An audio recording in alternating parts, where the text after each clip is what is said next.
This video should be watched after you have finished reading Chapter 6 of the novel The Great Gatsby. You should use the video to add to your understanding of the text.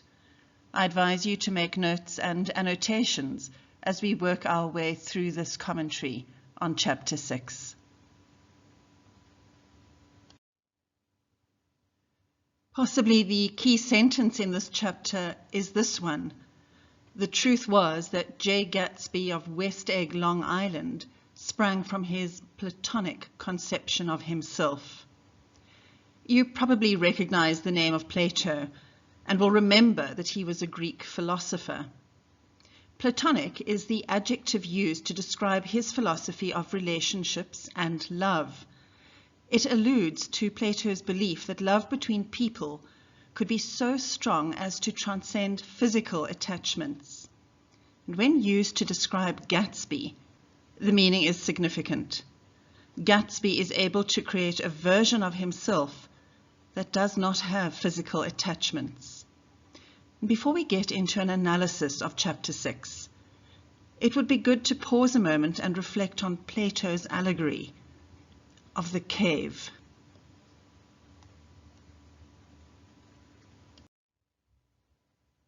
Imagine a cave in which prisoners are kept. These prisoners have been in the cave since their childhood, and each of them is held there in a peculiar manner. They're all chained so that their legs and necks are immobile, forced to look at a wall in front of them. Behind the prisoners is a fire, and between the fire and the prisoners is a raised walkway on which people can walk. These people are puppeteers, and they are carrying objects in the shape of human and animal figures, as well as everyday items. The prisoners can only see these flickering images on the wall, since they cannot move their heads, and so naturally enough, they presume the images to be real, rather than just shadowy representations of what is actually real.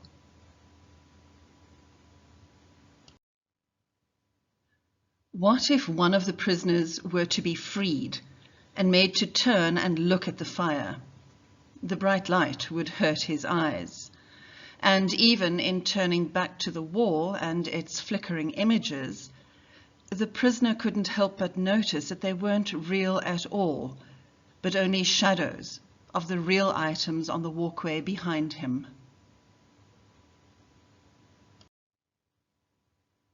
The story of the cave is a metaphor.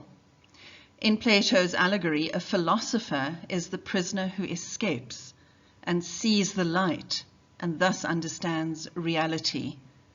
Society is the cave, offering the shadows for truth. Who is controlling us? What happens when we learn the truth? And how can we seek truth?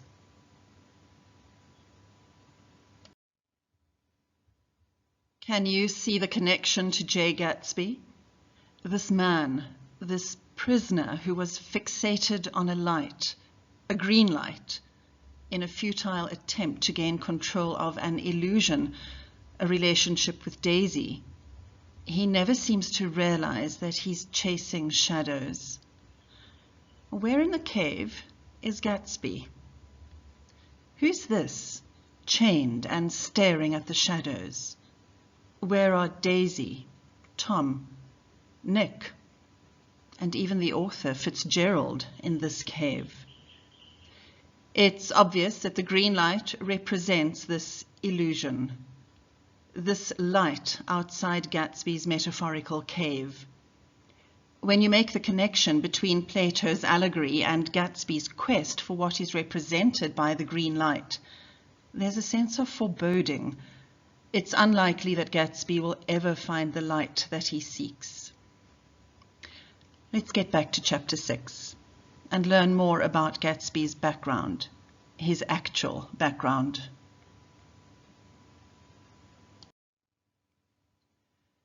The man that we know as J. Gatsby is an invention, an illusion. He isn't discovered or born, he's invented from a boy called James Gatz. This adds to the notion of the American dream, that anybody can reinvent themselves in this new world, start afresh. It is significant that this invention is that of a 17-year-old boy. By now, you would already have thought that there's an immaturity about Gatsby, a naivete that is surprising in a decorated war veteran, an Oxford man, a wealthy businessman. All the personas that Gatsby has had us believe are the real him. In the instant that James Gatz met Dan Cody, he knew that he had an opportunity to begin a new life for himself. And seemingly without hesitation, James becomes Jay. This new life, we realize, is nothing but an illusion. And Jay's tragedy is that he is faithful to this illusion until the end.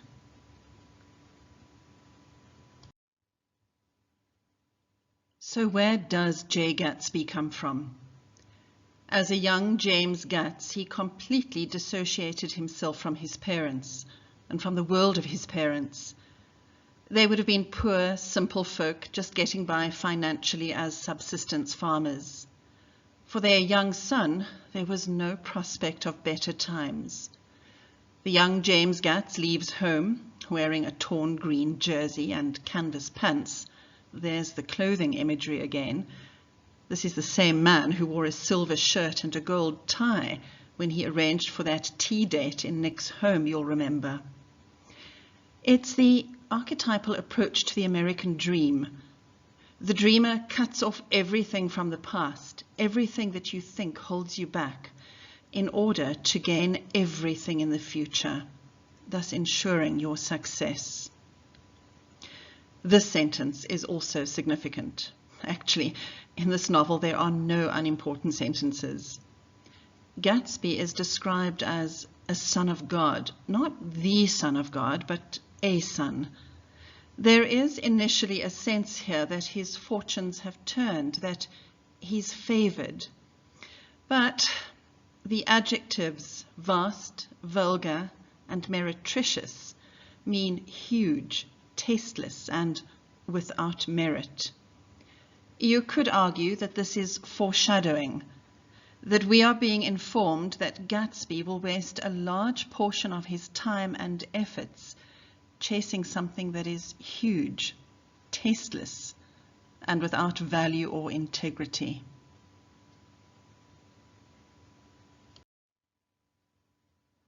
Gatsby's meeting with Cody is fortuitous.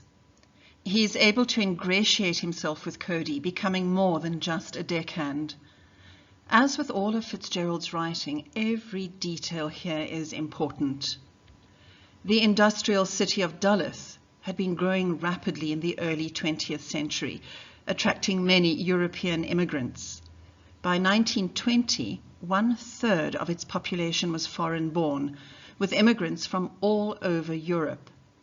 After World War I, its African-American population expanded rapidly as well, as the great migration of former slaves from the South took them to where menial work could be found. This immigrant town was a place where men could start over. In 1920, though, 3 black men, rumored to have raped a white woman, were lynched by a mob. Fitzgerald reminds us that for some, the American dream was never going to be reached. When Cody dies, Gatsby is supposed to inherit his wealth. This doesn't happen. Let's have a closer look at Gatsby's migration. Like so many other migrants seeking a new start, the young James Gatz left the farmlands of the Midwest and found himself in the area of Lake Superior. And here he earned money for over a year as a clam digger, a salmon fisherman, an odd job man, all tough and labor-intensive jobs. And when young James spotted the yacht of Dan Cody, it seemed as though fortune was indeed favoring him. The name of Cody's yacht is laden with meaning. Ptolemy is a reference to various mining areas in the USA. We are told in this chapter that Dan Cody made his fortune as a copper miner in Montana, with further funds accumulated in various other minefields all over the western USA. The Cholomney River flows west from the Sierra Nevada mountains through Yosemite National Park in California and is associated with the gold rush at the turn of the previous century. In this way, Dan Cody is associated with the American dream, the belief that fame and fortune favored the brave. Cody and the newly named J. Gatsby set sail together to the wild waters of the West Indies. Note that the origin of Gatsby is in water. Gatz is in the water and comes out of the water as Gatsby to save Cody, who's on his boat. And then Gatsby goes on the boat with Cody and travels the world. Some trivia for you. Lake Superior is the site of many sunken ships. In 1975, a vessel called the Edmund Fitzgerald sank here with a loss of 29 people. The Fitzgerald set sail from Duluth, the same port from which Gatsby and Cody had set sail. And the Duluth Herald was one of many local papers that carried the story. The wreck of the Fitzgerald is still at the bottom of Lake Superior, bathed in an eerie green light, a symbol of lost hopes and dreams.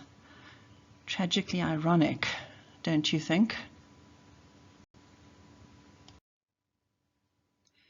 Dan Cody represents the period of time in America that saw the Wild West and the gold rush. His name comes from Buffalo Bill Cody, and as mentioned before, his boat is named after a mining town in California, the West. Cody's money came from mining copper and silver. He's a prospector and thus a millionaire. Despite Cody being wild, ruthless, crude, and ambitious, Gatsby admired the way he had made millions after starting with nothing. There are more links between Cody and Gatsby. Both have a weakness for a strong-minded woman. Like Gatsby, Cody falls for a woman who will be his undoing. Cody's weakness is Ella Kay. Gatsby's is Daisy. It is Ella Kay who ensures that Gatsby does not inherit Cody's wealth.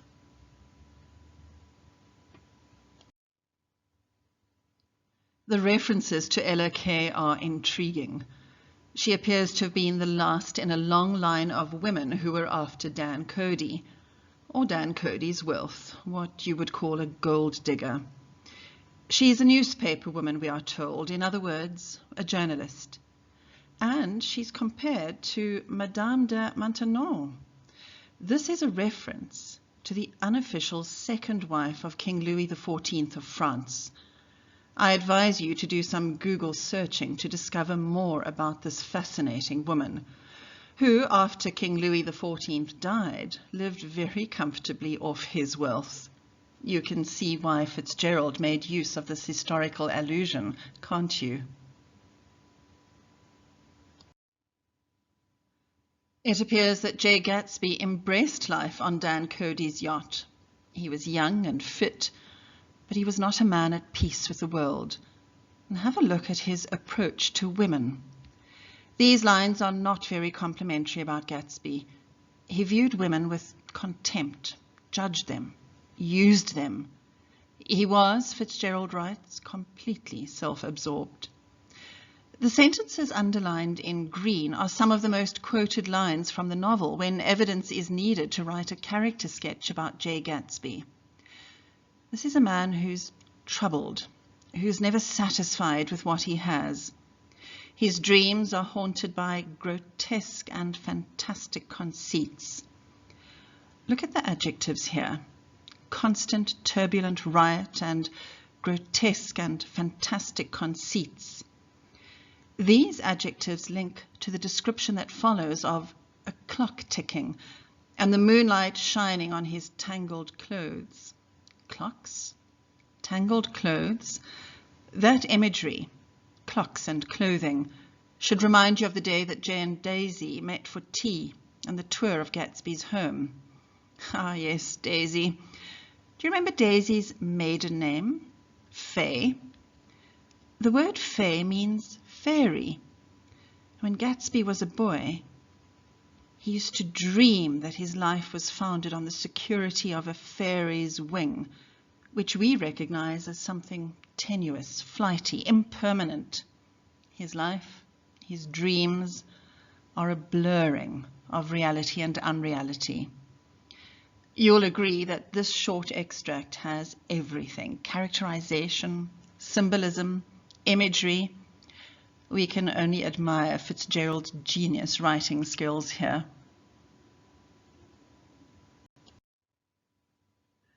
Gatsby keeps a picture of Dan Cody in his bedroom. This man, this benefactor, educated Gatsby. He introduced him into a world in which he could move around moneyed people with relative ease. He learns how to dress, how to talk, how to sell himself as something he's not. And the education wasn't just financial. Cody is described as a pioneer debauchee. This means that he was a womanizer, a drinker, in our terms, a party animal. He would have frequented brothels and used women as playthings. This is the story of Gatsby's origins. We don't know how old Gatsby is in the summer of 1922, or how old he is when he dates Daisy in 1917. And we don't know what year it is when Dan Cody takes him on his yacht for 5 years. The whole thing is a puzzle. Gatsby has no defined age, just like the dream he represents. He has an origin. He's invented, conceived, imagined. We can consider Gatsby to be a concept, not a man. Well, he's also a man, but I think you get the gist of what Fitzgerald's purpose is in creating this concept, this representation of a man.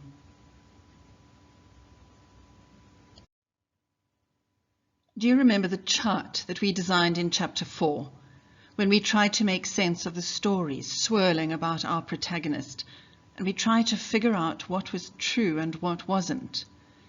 With the information from Chapter 6, can you complete a third column? What is the actual truth of Gatsby's life, the truth? We've established that the real truth is that he's from a farm in North Dakota, the son of unsuccessful farmers. He spent a very short time at a college in Minnesota, met Dan Cody, traveled to the West Indies with him, where he experienced a debauched lifestyle. And on Cody's death, Gatsby was somehow cheated out of the money, the wealth that Dan Cody had intended Gatsby to inherit.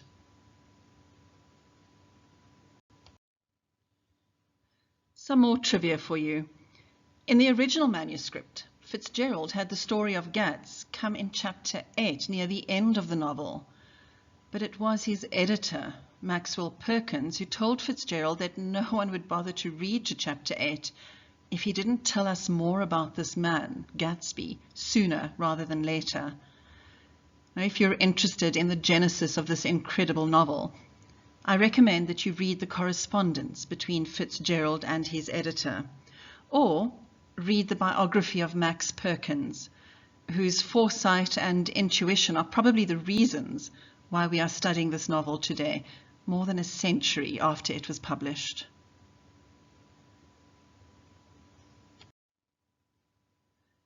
If you were to create a timeline of Gatsby's life at this point in the novel, you'd probably get something like this. He's born and lives in North Dakota. He leaves for St. Olaf College. He spends time clam digging and other menial jobs at Lake Superior. He saves Dan Cody's yacht and begins his transformation into this new person, this J. Gatsby. He spends 5 years sailing with Dan Cody. He joins the army. He meets Daisy while stationed at Camp Taylor. He does fight in the Great War, which we know as World War I. He goes to Oxford in England, and then to Louisville in the United States. He meets Wolfsheim and begins to build his fortune. He moves to West Egg, hosting lavish parties in the hopes of attracting Daisy. He meets Nick Carraway, our narrator, and finally reunites with Daisy.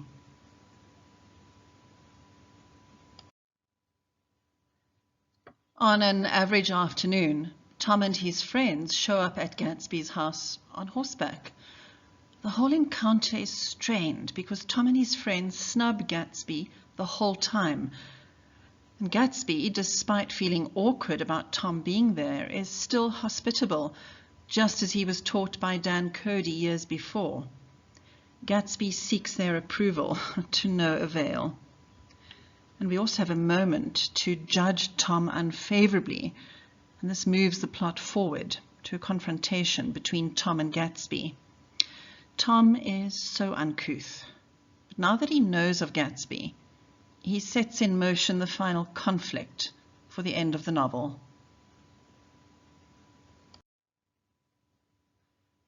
Tom, Daisy, and Nick attend a party at Gatsby's mansion. And this time at Gatsby's, we see the party through the eyes of those East Eggers. Old money, Tom and Daisy. Nick helps Gatsby and Daisy sneak away for some alone time, while Tom is busy with a beautiful actress. Tom's already looking down his nose because he knows that there's something fishy between Gatsby and his wife. But Daisy is just as judgmental, and we see that Nick Carraway is too. Fitzgerald is reminding us that this book is about judgments and perception. Nick calls it invariably sad to look through new eyes and expand your ideas of what you think is true. And so it is that Tom and Daisy continue to judge Gatsby and West Egg. Fitzgerald is setting up the final judgments that will be handed down in the coming chapters. And even though Tom's off with some actress and Daisy is with Gatsby, and even though they seem to have differing objectives at the party, their disgust with West Egg is the same. We can compare the diction used here with the diction used in chapter 3, when we went to Gatsby's first party. There is no longer an attempt to make this place romantic, attractive. Now we see what it is as far as Daisy and Tom are concerned. Nothing to nothing.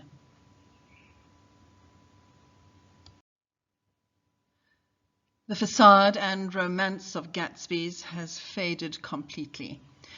Tom uses the word menagerie, evoking animals often associated with a circus. Do you remember the surnames of the people at one of the parties hosted by Gatsby, as listed in chapter 4? Go back and have a look at the animal imagery used there. It should make more sense to you now. At the end of this party, Nick sees the partygoers as completely false. He calls them a procession of shadows in invisible glass. Their mystery has eroded. And it should remind you of the allegory of Plato's cave that we looked at the beginning of this video lesson.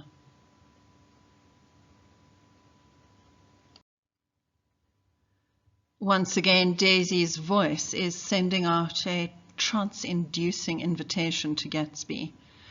Nick says that her voice tipped out a little of her warm human magic. Daisy, it seems, is using magic on Gatsby. She is, after all, fae. And Nick wonders aloud, in rhetorical questions, what Gatsby sees in her. Nick hopes that a woman, not Daisy, will walk into Gatsby's party and her fresh glance will save Gatsby from 5 years of unwavering devotion. He hopes that Gatsby will move on. And for the music lovers watching, I suggest you watch a video of Florence and the Machine singing Over the Love from Baz Luhrmann's movie version of the novel. Find the lyrics online. It's absolutely stunning.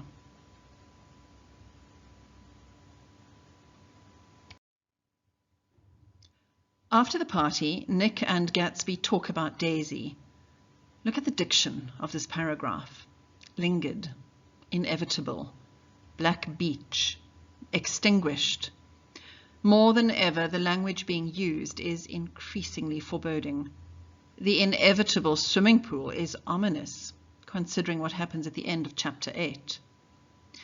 It's clear that Gatsby is unhappy. He can feel Daisy slipping from him. And we learn that Gatsby's plan goes beyond Daisy wanders into my fancy mansion and we live happily ever after. Gatsby wants Daisy to tell Tom, I never loved you.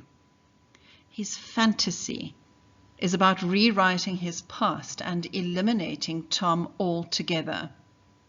You'll agree that this must be an impossible dream.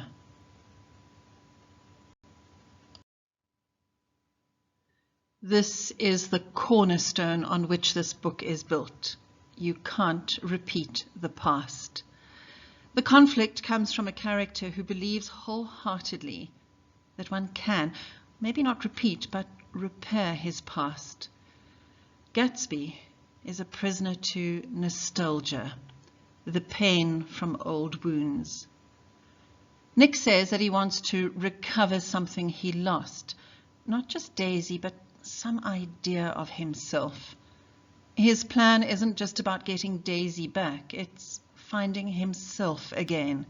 Gatsby is on a quest to find himself. At the beginning of the chapter, we watched as the vague contour of J. Gatsby fills out. At the end of this chapter, we see that the incarnation is complete with Daisy. Gatsby tells Nick about the moment his life became attached to Daisy's, their first kiss. The romance is turned all the way up. And before they kiss, Gatsby is presented with a choice. Have all his dreams come true, or kiss this girl? He can't have both. He chooses Daisy and is forever wed to her breath. This is much more than a kiss. It's a wedding. Look at the diction. And it's in pink, not so very subtle. That's a wedding. Two people facing each other and making a choice. He even says the word wed. Later in chapter 8, Gatsby will say it was personal. Gatsby reminds us that this kind of love just can't be explained. And then look at the word pap. It has two meanings. One is nipple. Gatsby wants to drink the milk of life. But the second meaning is something lacking substance or value. Why did Fitzgerald use pap here? He could have used cup or river, but he chose pap. Think of reasons for this very deliberate choice.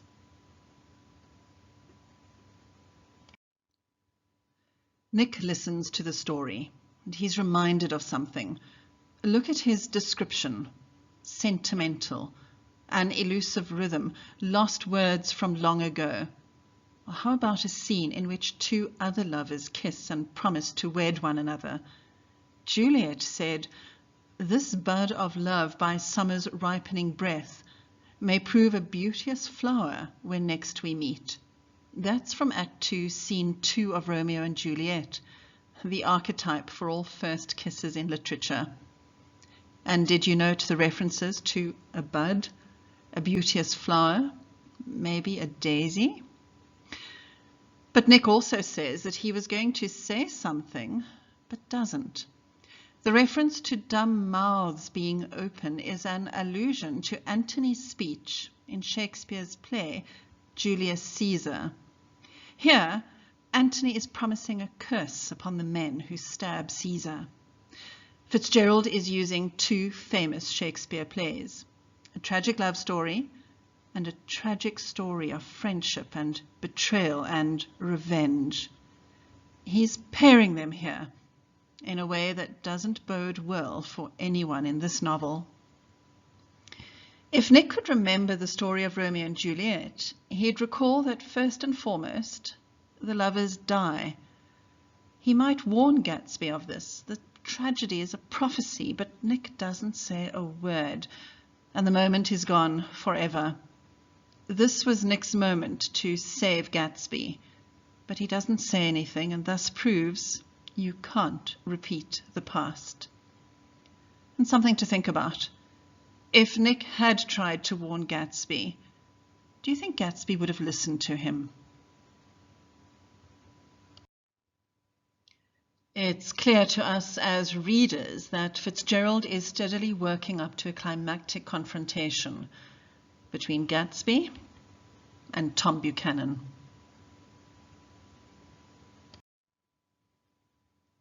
What will happen next? Can Daisy leave Tom for Gatsby? Keep reading to find out. If you have any queries, please contact me on the email address that you see on the screen.